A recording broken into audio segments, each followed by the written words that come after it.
John chapter 5. Sabbath healing. After this there was a Jewish festival, and Jesus went up to Jerusalem. In Jerusalem, near the sheep gate in the north city wall, is a pool with the Aramaic name Bethesda. It had 5 covered porches, and a crowd of people who were sick, blind, lame, and paralyzed sat there. A certain man was there who had been sick for 38 years. When Jesus saw him lying there, knowing that he had already been there a long time, he asked him, "Do you want to get well?"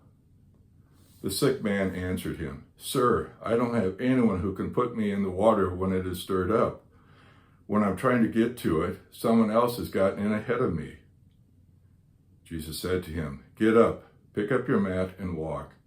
Immediately the man was well, and he picked up his mat and walked. Now that day was the Sabbath. The Jewish leaders said to the man who had been healed, "It's the Sabbath. You aren't allowed to carry your mat." He answered, "The man who made me well said to me, 'Pick up your mat and walk.'" They inquired, "Who is this man who said to you, 'Pick it up and walk'?" The man who had been cured didn't know who it was, because Jesus had slipped away from the crowd gathered there. Later, Jesus found him in the temple and said, "See, you have been made well. Don't sin anymore in case something worse happens to you." The man went to proclaim to the Jewish leaders that Jesus was the man who had made him well. As a result, the Jewish leaders were harassing Jesus, since he had done these things on the Sabbath. Jesus replied, "My Father is still working, and I am working too."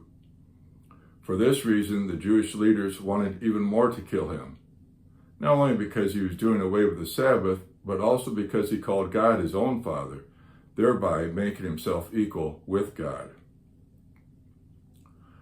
Work of the Father and the Son. Jesus responded to the Jewish leaders, "I assure you that the Son can't do anything by himself except what he sees the Father doing.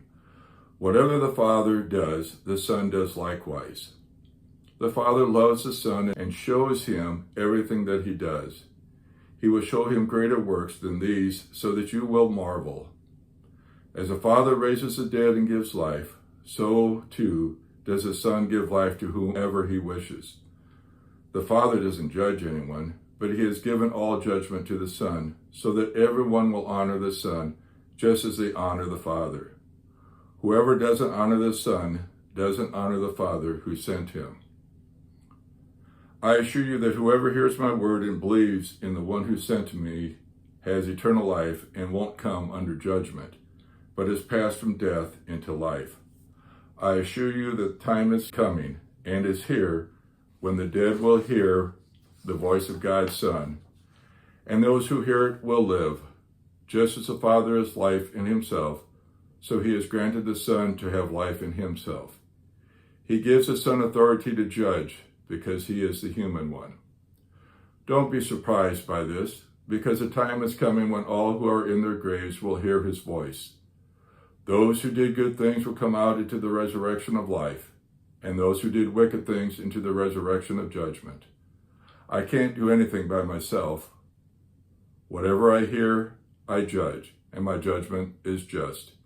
I don't seek my own will, but the will of the one who sent me. Witness to Jesus.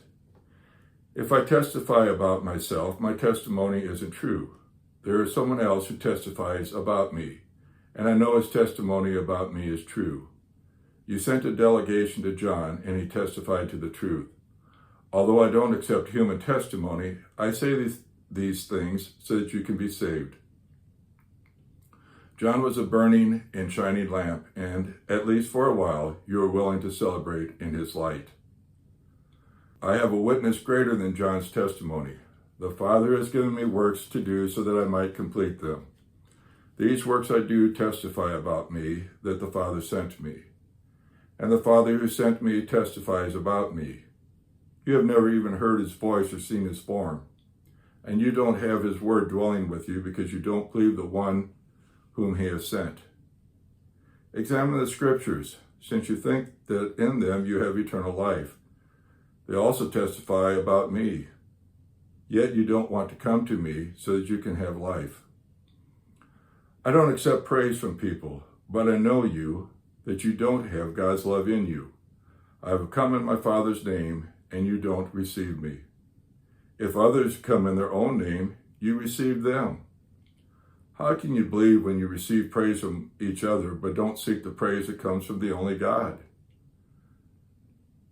Don't think that I will accuse you before the Father. Your accuser is Moses, the one in whom your hope rests. If you believed Moses, you would believe me, because Moses wrote about me. If you don't believe the writings of Moses, how will you believe my words?